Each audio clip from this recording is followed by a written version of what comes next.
बिस्मिल्लाहिर्रहमानिर्रहीम अल्लाहुम्मा सल्लि व सल्लिम अला सय्यिदिना मुहम्मदिन। अस्सलाम वालेकुम। पोलैंड और बेलारूस के बॉर्डर पर आखिर क्या क्राइसिस चल रहे हैं? ये दोनों यूरोप के ममालिक एक दूसरे के खिलाफ इतने एग्रेसिव क्यों हैं? ये आखिर जो इशू है रेफ्यूजीज का, उधर हजारों की तादाद में महाजिन खड़े हैं, वो कौन है और वो क्यों खड़े हैं? और कहा जा रहा है कि इसके पीछे रशिया है। रशिया यूरोप के खिलाफ हाइब्रिड वॉर खेल रहा है, यूरोप के ममालिक को तंग कर रहा है। और आखिर रशिया और यूरोप का कन्फ्लिक्ट है क्या? ये एक दूसरे के खिलाफ पाबंदियां, सैंक्शंस क्यों लगा रहे हैं? तो इसके अलावा अलेक्सी नवल्नी कौन है? ये शख्स कौन है जिसकी वजह से यूरोप और रशिया में कन्फ्लिक्ट इतनी आगे तक जा चुका है कि एक दूसरे के खिलाफ जंग के लिए तैयार हो गए हैं? तो ये सब कुछ हम इस वीडियो में डिस्कस करेंगे। मैं हूं मोहम्मद जावेद राकीजार और आपको राकीजार उर्दू में खुश आमदीद कहते हैं। नाज़रीन देखिए, पोलैंड जो कि यूरोप का एक मुल्क है, इसका बॉर्डर बेलारूस के साथ लगता है। बेलारूस भी यूरोप में आता है। देखिए, पोलैंड और बेलारूस का जो बॉर्डर है, उधर हज़ारों की तादाद में रेफ्यूजीज यानी कि महाजरीन खड़े हैं। ये महाजरीन कौन है? महाजरीन ये शाम से, सीरिया, लीबिया से, इराक से और इजिप्ट से और इस तरह के ममालिक जहां एक पॉलिटिकल अनरेस्ट है, इसके अलावा सोशल अनरेस्ट है, उधर धमाके, कत्लो गारत हो रही है और ज़्यादातर ये मुस्लिम ममालिक हैं। इनके तमाम लोग इकट्ठे होकर पोलैंड के बॉर्डर पर खड़े हैं, यानी कि बेलारूस में खड़े हैं, पोलैंड के बॉर्डर के आगे खड़े हैं और वो पोलैंड में एंटर होना चाहते हैं। वो चाहते हैं कि पोलैंड ह्यूमन राइट्स की बेसिस पर पोलैंड और यूरोप उनको एक्सेप्ट करे और उनको उधर रहने का इनको इजाज़त दी जाए। अब ये रेफ्यूजीज जो खड़े हैं पोलैंड के बॉर्डर पर, वो पोलैंड में एंटर होना चाहते हैं, यानी कि यूरोप में, और वो चाहते हैं कि इनको इजाज़त दी जाए उधर रहने की, काम करने की, क्योंकि ये अपनी जान बचा कर आए हैं और ये बम धमाकों और इनसे जान छुड़वाना चाहते हैं और ये ह्यूमन राइट्स की बेसिस पर उधर पनाह लेना चाहते हैं। लेकिन तमाम यूरोप, जिसमें पोलैंड भी शामिल है, वो ये कह रहे हैं कि उनके एक्सपर्ट्स लिख रहे हैं कि ये रशिया इसके पीछे है। रशिया ये मास्टर स्ट्रोक खेल रहा है। इन रेफ्यूजीज को इतनी दूर से उठाकर, इन डिफरेंट ममालिक से उठाकर वो इस बॉर्डर पर, पोलैंड के बॉर्डर पर ले आया है और इनमें रशिया के एजेंट्स भी होंगे और ये हाइब्रिड वॉर खेलना चाह रहा है रशिया यानी कि यूरोप के खिलाफ। तो एक्सपर्ट्स कह रहे हैं कि ये एक जियोपॉलिटिकल गेम है। रशिया जो कि यूरोप के खिलाफ खेल रहा है, ये एक हाइब्रिड वॉर है, ये एक 5th जनरेशन वॉर है कि वो किस तरह यूरोप में एंटर होकर अपने लोगों को दाखिल करना चाह रहा है रशिया। तो आप देखिए कि यूरोप और रशिया का कन्फ्लिक्ट क्या है, कि आखिर रशिया को क्या जरूरत पड़ी कि वो रेफ्यूजीज को उनके ममालिक से उठाकर इकट्ठा करके बेलारूस के बॉर्डर पर ले आए, पोलैंड के बॉर्डर पर, और उधर जाके वो उनको, अब पूरी दुनिया की तवज्जो इस तरफ है, ये हेडलाइंस बनी हुई है हर अखबार में कि इन रेफ्यूजीज को जो कि इनोसेंट हैं, इनको पोलैंड में यानी कि यूरोप में दाखिल होने की इजाज़त दी जाए। अब देखिए, यूरोप उस पर रशिया पे इल्ज़ाम ये लगाता है, इनका जो कॉन्फ्लिक्ट चल रहा है उसकी बहुत सारी रीज़न्स हैं, लेकिन सबसे बड़ी रीज़न ये तकरीबन पिछले साल में ये रीज़न बनी कि रशिया का एक अपोजिशन लीडर था जिसका नाम अलेक्सी नवल्नी है। वो व्लादिमीर पुतिन जो कि रशिया के सदर हैं, उनके खिलाफ खड़ा हुआ और उसने इल्ज़ामात लगाए कि ये करप्शन कर रहे हैं व्लादिमीर पुतिन, और भी बहुत सारे मामला हैं। तो इसलिए इनको हटाकर वो एक्चुअली बनना चाह रहा है कि वो सदर की सीट के खिलाफ इलेक्शन कॉन्टेस्ट करना चाह रहा है। अब रशिया इल्ज़ाम ये लगाता है कि अलेक्सी नवल्नी के पीछे अमेरिका और पूरा यूरोप है जो कि रशिया को डिस्टेबलाइज करना चाह रहे हैं।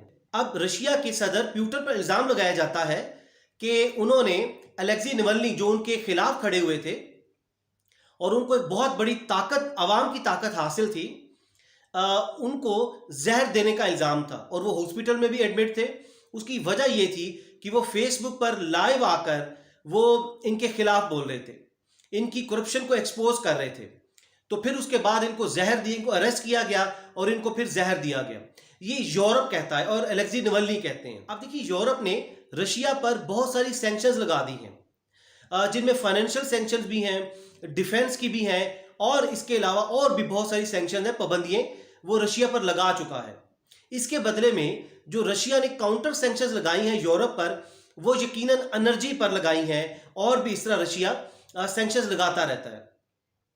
अब ये यूरोप और रशिया दोनों एक दूसरे के बिल्कुल आमने सामने आ चुके हैं, जिसमें अलेक्सी नावल्नी का इशू बहुत बड़ा इशू है, और जिसको प्यूटन कहते हैं, ये अमेरिका और यूरोप का मोहरा है कि ये हमें रशिया को तबाह करने के लिए इन्होंने अलेक्सी नावल्नी को खड़ा किया है, उसको फंडिंग करते हैं। अब रशिया और यूरोप दोनों एक दूसरे के आमने सामने हैं, और खतरा ये है कि कहीं ये जंग ना छिड़ जाए इनमें।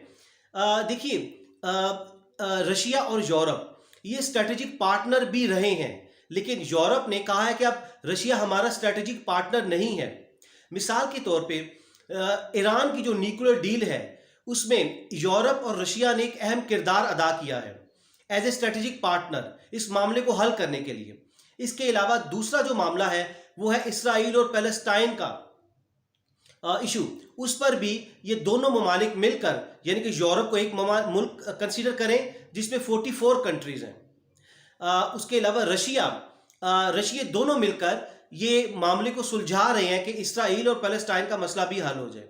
लेकिन यूरोप ने कहा है कि रशिया चूंकि हाइब्रिड वॉर खेल रहा है, डिस इंफॉर्मेशन फैला रहा है, यूरोप के खिलाफ प्रोपेगेंडा कर रहा है, उनके डेमोक्रेटिक प्रोसेस को हाईजैक करने की कोशिश कर रहे हैं, और ये भी इल्ज़ाम लगाता है यूरोप कि रशिया, क्योंकि पूरी दुनिया में रशिया बहुत स्ट्रांग है साइबर अटैक्स में, तो आए दिन रशिया के हैकर्स यूरोप के ममालिक पर उन पर अटैक करते रहते हैं।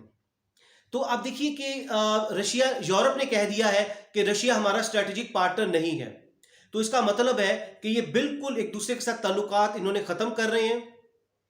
और अब रशिया एक चाल चल रहा है, ये यूरोप के एक्सपर्ट्स कह रहे हैं, उनके अखबारों में लिखा है कि रशिया ने ये जो रेफ्यूजीज को लाकर खड़ा कर दिया है डिफरेंट ममालिक से इकट्ठा करके, और ये प्रेशर बिल्ड करना चाह रहा है कि उनको यूरोप में एंटर किया जाए, और उनमें अपने इनके एजेंट्स हैं, और जाके वो यूरोप के अंदर वो उसको डिस्टेबलाइज कर सकते हैं, और भी बहुत सारे मामला खराब कर सकते हैं। इधर आखिर पर आपको बता दें कि यूरोप में टोटल जो तमाम ममालिक यूरोप में शामिल है वो 44 कंट्रीज हैं, लेकिन 7 कंट्रीज एक्स्ट्रा वो भी इसमें शामिल किए जाते हैं, जो कि आप समझ लीजिए कि पार्शली यूरोप में है और उनका कुछ हिस्सा एशिया में है, जिनमें रशिया है, टर्की है, जॉर्जिया, आर्मीनिया, आज़रबाईजान, कजाकिस्तान और साइप्रस। ये 7 ममालिक ऐसे हैं कि जिनको इनका आधा या कुछ हिस्सा यूरोप में है और कुछ हिस्सा एशिया में है।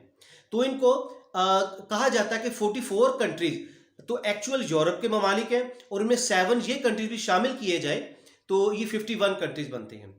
रशिया का आपको बता दें कि रशिया पहले सोवियत यूनियन कहलाता था। 92 में जब ये टूटा तो ये 15 रियासतों में तकसीम हुआ, जिसमें से रशिया एक मुल्क बना। तो एक्सपर्ट्स कहते हैं कि रशिया हाइब्रिड वॉर खेल रहा है, डिस इंफॉर्मेशन फैला रहा है, प्रोपेगेंडा कर रहा है, साइबर अटैक्स कर रहा है यूरोप के कंट्रीज के खिलाफ, और अब ये रेफ्यूजीज को लाकर पूरी दुनिया में यूरोप को बदनाम कर रहा है, और यूनाइटेड नेशंस और पूरी दुनिया के जरिए यूरोप पर प्रेशर बिल्ड कर रहा है कि इन रेफ्यूजीज को, जो कि हजारों की तादाद में हैं, उन पर ये पोलैंड के छोटी सी हिस्ट्री है, पीछे हटा रहे हैं, उन पर जुल्म कर रहे हैं, तो इनको अंदर यूरोप में एंटर किया जाए और यूरोप में इनको जगह दी जाए, रहने के लिए इनको नौकरियां दी जाए। लेकिन यूरोप इनको बिल्कुल एक्सेप्ट करने के लिए तैयार नहीं है।